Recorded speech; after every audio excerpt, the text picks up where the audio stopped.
So hi hello everyone, তোমরা সবাই কেমন আছো? আশা করছি তোমরা সবাই খুব ভালো আছো। তোমরা হয়তো অনেকেই বুঝতেই পেরেছো আজকে আমরা কোথায় এসেছি। হ্যাঁ, আজকে আমরা দাঁড়িয়ে আছি ইতিহাসের এক নীরব সাক্ষীর সামনে। ক্যানিংয়ের গর্ব, সেই ঐতিহাসিক লর্ড ক্যানিংয়ের বাড়ি। বেশি কথা না বলে তোমাদের একটু বাড়িটা ঘুরিয়ে দেখানো যাক। লর্ড ক্যানিং ছিলেন ব্রিটিশ ভারতের প্রথম গভর্নর জেনারেল।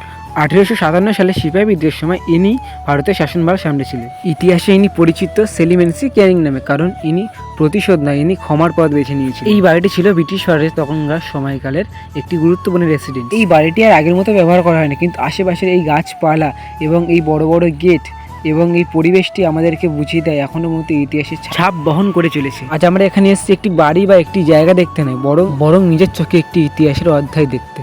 যারা ওল্ড হেরিটেজ পছন্দ করে তাদের জন্য একদম পারফেক্ট স্পট এই জায়গাটা। এই দেখো, এটি একটি লর্ড ক্যানিং এর বাড়ির ছাদে ওঠা সিঁড়ি। এই বাড়িটির প্রতিটি কোনায় কোনায়, প্রতিটি দেওয়ালে, প্রতিটি ইটে, প্রতিটি দরজায়, জানলে এখনো পর্যন্ত ব্রিটিশ আমলের ছাপ পাওয়া যায়। তো এবার আমি তোমাদেরকে এই বাড়িটির যে মোস্ট ইন্টারেস্টিং জায়গাটা, সেই জায়গাটা একবার তোমাদেরকে দেখিয়ে দিই। তো এই দেখো, এটা কি বলতো, এটা হচ্ছে এই বাড়ির হয়তো গুপ্ত সুড়ঙ্গ বা গুপ্ত পথ হয়তো। আমি সঠিক কি এটা ঠিক জানি না, তোমরা যদি কেউ অবশ্যই জেনে থাকো তবে আমাকে অবশ্যই কমেন্টে জানিয়ে দিও।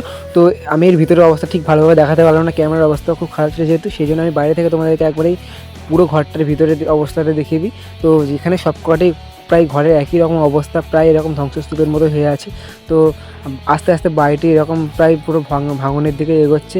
তো সময়ের সঙ্গে সঙ্গে সব কিছু পাল্টে যাচ্ছে। আর এখন আমি চলে এসেছি তোমাদেরকে এই বাড়িটির পিছনের অংশ দেখানোর জন্য। তো দেখো, আজ 2025 সালে দাঁড়িয়ে এই বাড়িটি আমাদের মনে করিয়ে দেয় কীভাবে ভারতের ইতিহাস বদলের পথে এই বাড়িটি এক সময় গুরুত্বপূর্ণ অংশ ভূমিকা পালন করেছে। আর আজকের মতো এইটুকুই দেখাবে অন্য কোনো ব্লগে। তো সবাই ভালো থেকো, সুস্থ থেকো, টাটা বাই।